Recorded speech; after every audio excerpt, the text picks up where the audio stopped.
So ఇండస్ట్రీలో మీరు 25 years silver Jubilee celebrate చేసుకుంటున్నారు. మీ ఫేవరెట్ హీరోని కలిసి ఒక ఫోటో కూడా షేర్ చేశారు.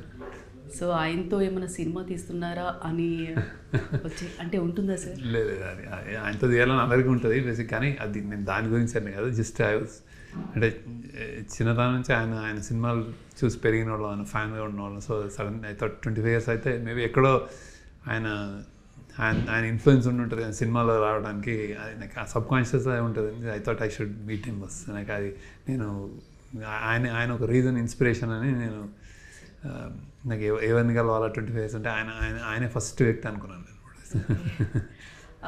దట్టు డాలర్ డ్రీమ్స్ నుంచి మీరు స్టార్ట్ చేస్తే ఇప్పుడు కుబేరా లాంటి వరకు వచ్చారు సార్. ఎక్స్పీరియన్స్ ఎలా ఉంది సార్?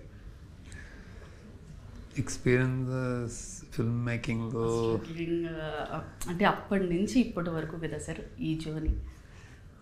అంటే నేను పర్సనల్గా నా ఫిల్మ్ మేకింగ్ స్టైల్ కానీ అదేం పెద్ద మారలేదు. బికాజ్ నా voice films suppose to be ఒక వాయిస్ అనుకుంటాను నేను. వాట్ చెప్పాలనుకుని చెప్తా వచ్చాను.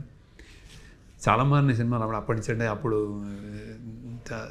లైక్ ఆ సినిమాకి స్ట్రగుల్ అవ్వడం, ట్రై చేయడం, ప్రొడ్యూసర్ లేకపోవడం, డిస్ట్రిబ్యూటర్ లేకపోవడం, అన్నిటి నుంచి మెల్లమెల్లగా ఒక్కొక్క సినిమా అందరికి నచ్చి ఆడియన్స్ యాక్సెప్ట్ చేసి ఒక స్థాయిని ఇచ్చారు. ఇప్పుడు 25 ఇయర్స్ ఆఫ్ మై జర్నీలో ఐ థింక్ ఒక యునీక్ స్టేటస్ ఇచ్చారు నాకు తెలుగు ఆడియన్స్. దట్ అదే మీరు అన్నట్టు కూల్ మూవీస్, సమ్ మంచి మూవీస్, రిలాక్స్డ్గా ఉంటాయో లేకపోతే సెన్సిటివ్గా ఉంటాయో, ఏదో something that they like about my movies, అది ఆ స్థాయి ఇచ్చి కంటిన్యూ అని చెయ్యి ఇట్లాంటి మూవీస్ అన్నట్టు అనిపిస్తుంది నాకు 25 ఇయర్స్. సో ఐ థింక్ నేను ఎంత చేశాను, ఏం సినిమాలు చేశాను అంటే హౌ దే యాక్సెప్టెడ్ ఇట్. ఇట్లాంటి వేరియస్ అంటే మాస్ మూవీస్, పెద్ద హీరోలు, వేరే వెరైటీ ఆఫ్ స్టోరీస్ చేసే దీంట్లో నాకు ఒక పేజ్ ఉందన్నమాట. సో కేటాయించినందుకు ఐ థింక్ ప్రేక్షకులుగా అయితే really feel obligated to them. ఆ స్థాయి నాకు ఇచ్చారు. I'm very happy.